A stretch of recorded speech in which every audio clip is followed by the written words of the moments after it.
On my bar in slot 7 and 8, I got the Arcanum Oil and the Elixir of the Aether. And I was so happy that that plan dropped. Like, I had like 3 really great drops in a row of things I needed. While I was, like, it wasn't it wasn't off anything special. It wasn't off, like, heroes or anything. It was just random crap that I was killing. Just dropped all this stuff for me. My second Aether Lord Signet, I was going and killing Zarthuzelin on my way into the Gates of Anguish, and it's like, I killed him, I popped his Spoils Orb, I didn't get anything, and then like, he has all those ads in his room, and it dropped off one of his ads. And then going into the actual Gates of Anguish, just a random guy dropped the Elixir of the Aether plan, and then another random guy dropped the Shield of Redemption. So now it's like I can finally get around to maybe building up this build I've had floating around for a while.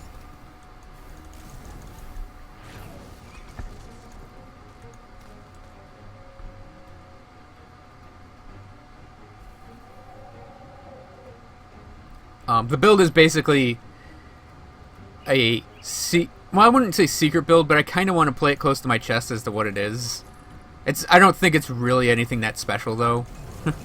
I mean, it's special to me because of the theming involved, but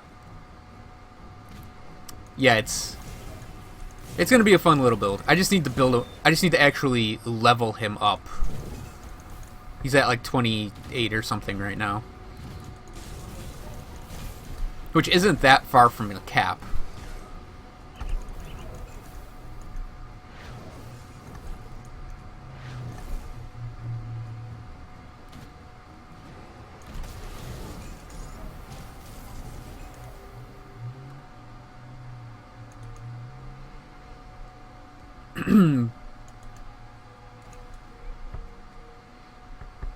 But his whole thing, he kind of needs the... Well, I wouldn't say he needs that set. I wanted him to have that set, though. Now they finally got the shield, it's possible to do it.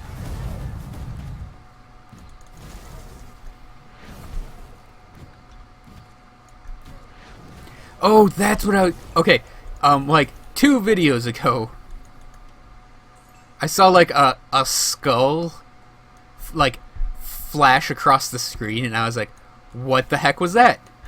It's like, oh, okay, I know what it was. The gargantuans, the skeletal golems, when they show up, they just fling a ton of stuff everywhere, and that's what I saw. Just flying across the screen was just debris from the ground.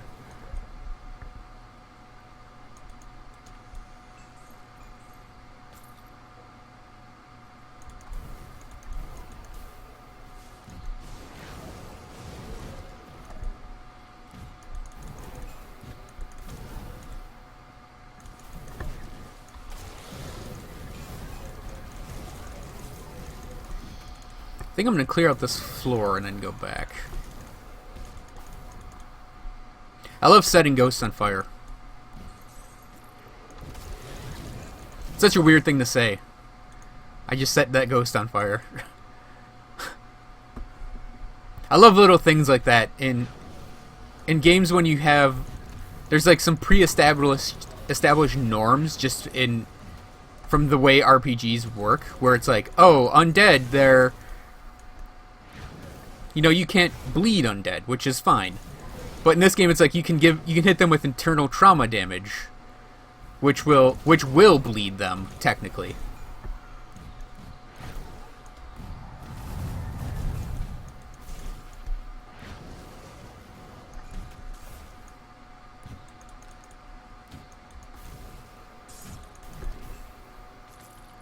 Because in this game, internal trauma damage is like, it doesn't matter if you have blood or organs, it's gonna hit you with internal trauma anyways. I really like that about... Hello again. Yeah, these guys popped up.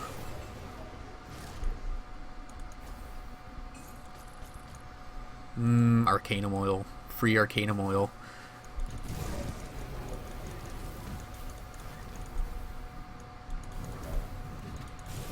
Arcanum Oil, when you use it, gives you an elemental. It gives you bonus elemental damage.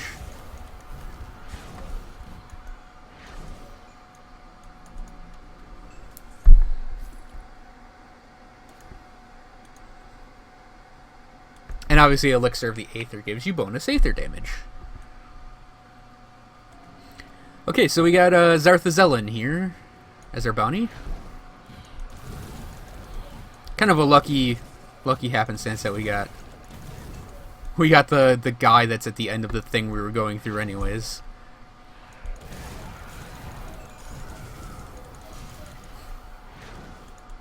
If you see me picking up a lot of corpse dust, you better know I'm picking up a lot of ectoplasm.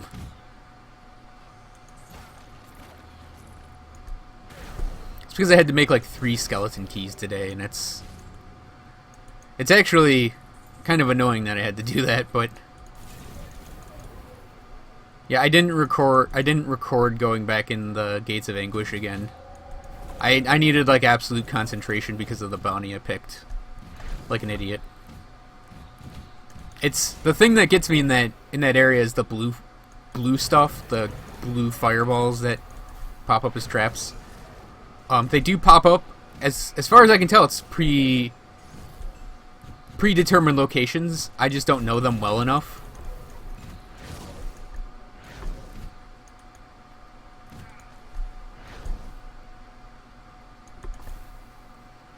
And it becomes an issue when you're running down a hallway and like that happens.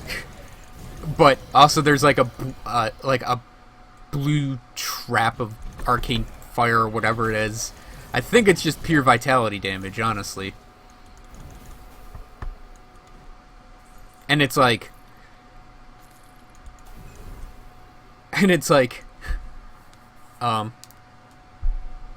it just starts hurting you a lot unexpectedly.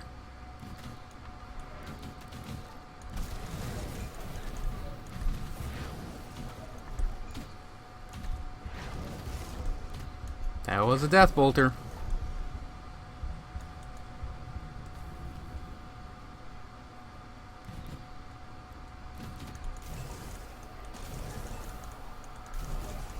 Got another one coming up.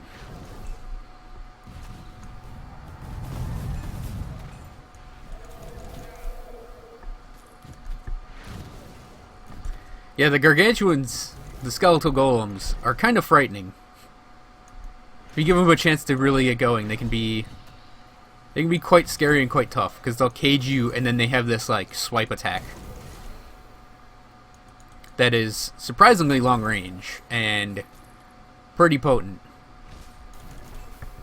Luckily, they do this like, I want to say Omega Pirate pose from Metroid Prime, where they sort of like claw at the air and they're like, I'm a skeletal monstrosity. Rrr. And it's almost, to me it looks almost exactly like the pose the Omega Pirate does after you hurt it.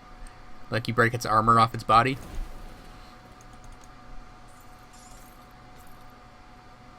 It's a weird reference, I know, but sure anyone who's played Metroid Prime is going to be like, oh yeah, I guess that's kind of what it looks like.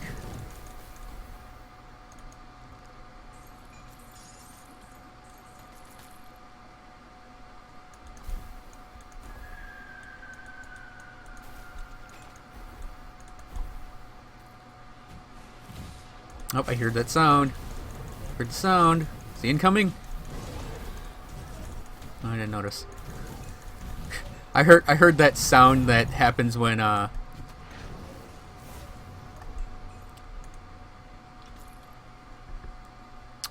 the those ghosts do Shadow Strike or whatever it's called.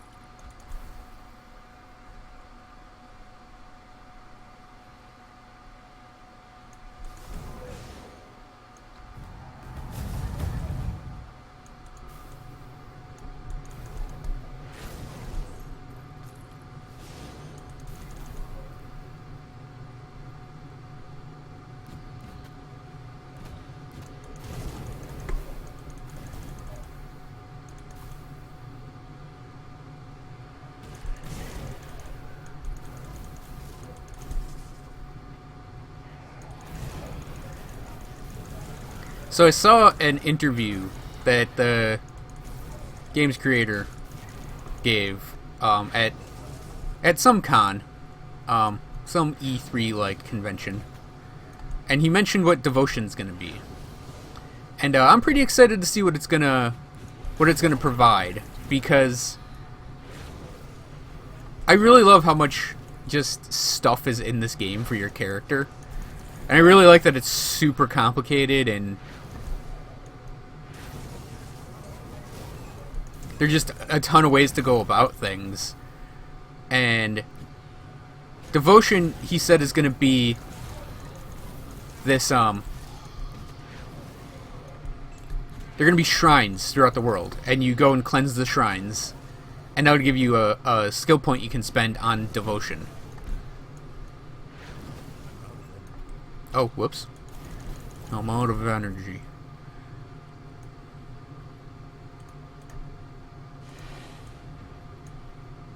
Excuse me, I was casting a buff. And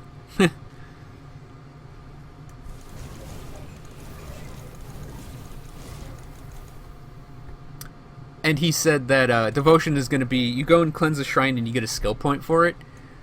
And he used this example that, like, Cadence doesn't do, like, an AoE. Well, it does.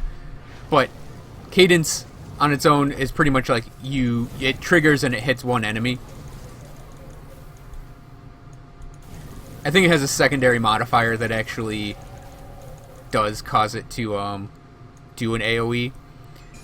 But what he mentioned was in one of the Devotion trees, because there'd be different like gods and stuff for it. So one of them would have, this adds an AoE to Cadence, and by spending points on that, you would, I would think, build up the damage of that AoE. And I'm kind of hoping that there are a lot of modifiers for all the abilities in the game, and I'm kind of hoping that's where ooh, Kilrian. We'll definitely kill Kilrian.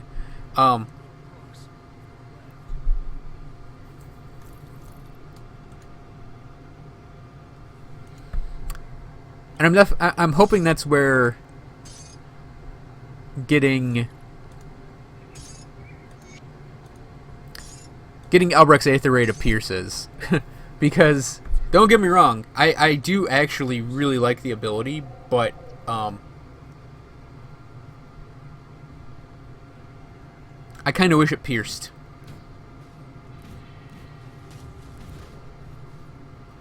Like, as long as they maintain the way it targets, but it passes through things, it would be awesome. Because, you know, you target it at one guy, and it does, I mean, like, obviously it pierces if you just kill everything instantly. But I would love to have it be just, like, the beam, like, that is all damage, regardless of whether it stops against an enemy or not.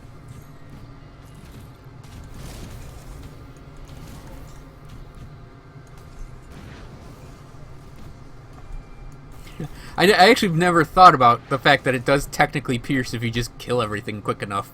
Because it's like, if something just dies, it's like, yeah, the beam's going to keep going through them.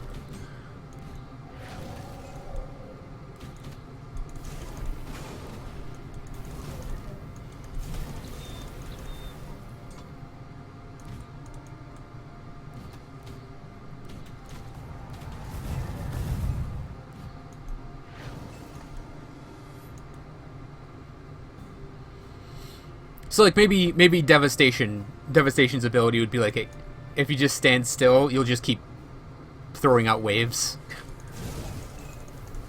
Maybe get Calidor's Tempest to be castable while you move.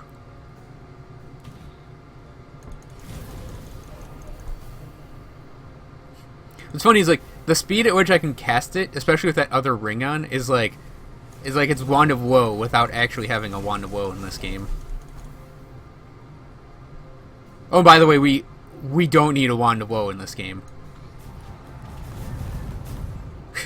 Just having casting speed as a thing is perfectly fine.